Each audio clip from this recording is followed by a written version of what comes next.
ఇంత పెద్ద సినిమా అవ్వడానికి కారణం next is a global star Ram Charan గారు. చరణ్ గారు అనగానే ఫస్ట్ నాకు గుర్తుకొచ్చేది మా కళ్యాణ్ గారే. అంటే చిరంజీవి గారి చాలా సినిమాలు ప్రేక్షకుల్లాగా చూసాం. ఎన్నో సూపర్ హిట్లు, ఘరానా మొగుడు, జయదేక వీడు, రౌడీ అల్లుడు, ఎన్నో సినిమాలు ఆడియన్గా ఎంజాయ్ చేశాను. కానీ డిస్ట్రిబ్యూటర్గా ఎంటర్ అయిన తర్వాత ఎంజాయ్ చేసిన సినిమా తొలి ప్రేమ.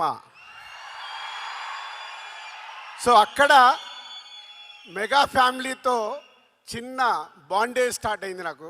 ఇక అక్కడి నుంచి మీ అందరికీ జర్నీ తెలుసు. ఒక ఖుషి, గబ్బర్ సింగ్, ఇలా ఎన్నో సినిమాలు. కళ్యాణ్ గారితో సినిమా తీయడానికి చాలా టైం పట్టింది, అది కూడా కంప్లీట్ చేశాను వకీల్ సాబ్తో. సో అలా మెగా ఫ్యామిలీతో ఒక బాండే స్టార్ట్ అయిన తర్వాత ఎవడు చేశాము, అది కూడా సినిమా రిలీజ్ అయ్యి కరెక్ట్ 11 years అయింది. 2014 Jan 14th సినిమా రిలీజ్ చేస్తాం, అది సంక్రాంతికి. ఆఫ్టర్ 11 years కొడుతున్నాం, మామూలుగా కొట్టట్లేదు, గట్టిగా కొడుతున్నాం.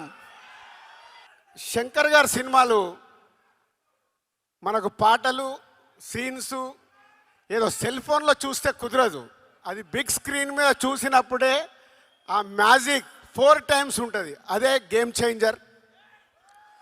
అంటే శంకర్ గారు ఒక్కొక్క పాటని డిజైన్ చేసిన విధానం, మచ్చా మచ్చా, అటు వైజాగ్ షూటింగ్, ఇటు అమృత్సర్లో షూటింగ్, 300 మంది డ్యాన్సర్లు, ప్రతి సాంగ్ని శంకర్ గారు డిజైన్ చేసుకుంటారు. ఓకే, ఈ సాంగ్ నేను ఇలా తీయాలనుకుంటున్నాను. ప్రతి సాంగ్కి ఒక టాప్ కొరియోగ్రాఫర్ని పెట్టుకొని డిజైన్ చేస్తారు. అట్లా మచ్చా మచ్చా సాంగ్ కానీ, నానా హైరానా న్యూజిలాండ్లో చేశాం. అది చాలా ఎక్స్పెరిమెంట్ చేశారు మళ్ళీ ఆ సాంగ్ని శంకర్ గారు. అది రేపు మీకు థియేటర్లో చూసినప్పుడే అర్థమవుద్ది శంకర్ గారు విజన్ ఏంటి ఆ సాంగ్లో. అలాగే మీరు ఇప్పుడు ఈ సాంగ్ చూశారు, దోప్ సాంగ్. అలాగే జరగండి. ఆ సాంగ్ గురించి నేను చాలా మాట్లాడాలి, ఎందుకంటే అది ఆ సాంగ్